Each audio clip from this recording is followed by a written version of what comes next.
Takže čaute ľudia, dneska sme tu v skateparku Rimavská Sobota pri amfiteátri a dačo tu ideme pokolobežkovať a dajem vám taký istý rating, jak pri tom videu v Lučenci a tak uvidíte. Som na mieste a idem vám ukázať, jak to tu asi vyzerá. Takže tuto máme prvé účko, celkom dobre, aj si ho rovno otestujeme. Ukážem vám.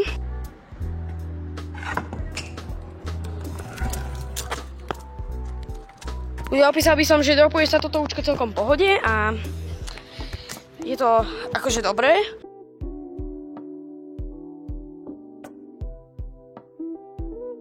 Ľudia, je to jedna vec, čo som si hneď všimol. Je tu účko, na ktoré zrejme padol strom. No, neviem, kedy sa to mohlo stať, ale neviem, to je jedno. Máme tu railu, po ktorou sú šišky, takže to neviem, či by sa moc dobre písalo. To je jediná chyba, že to sú proste tie šišky ako na chápete? To pyramída by som povedal, idem vám to lepšie ukázať. No, takže takéto. Tak, asi tak. Ostatok vyzerá nejako takto, tam sú účka vzadu, bedne a ešte taká, ako keby, neviem čo to je, a ďalšie účko. A tu je vlastne tá pyramída, takže asi nejak takto vyzerá. To asi prvé, na čo chybne, to je toto. Si predstav, že tu ideš a kolečkom sa tu zasekneš.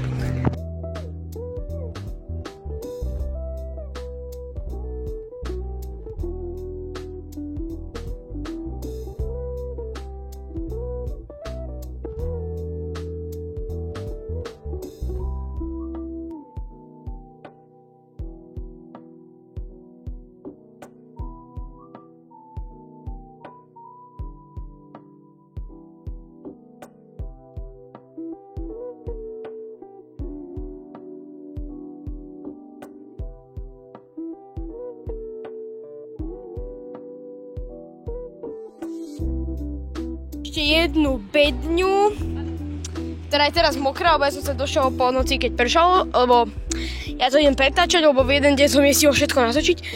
Tu máme účko, teda jedno účko a tu máme teda ďalšie dve takto účko. Toto jedno, to čo je napravo, tak to sa nedá dropnúť. To je iba také, že na 180-ky alebo také dačo na fejkíčko, ale toto sa dá normálne dropnúť.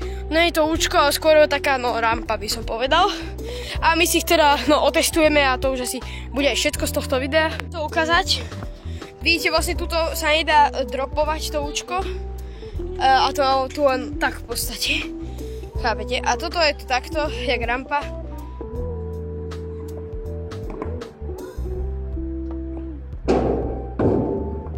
Skatepark hodnotím dosť pozitívne, ale zasa bol lepší ako troška Lučenec, čo som natáčal v minulom videu, môžete si pozrieť.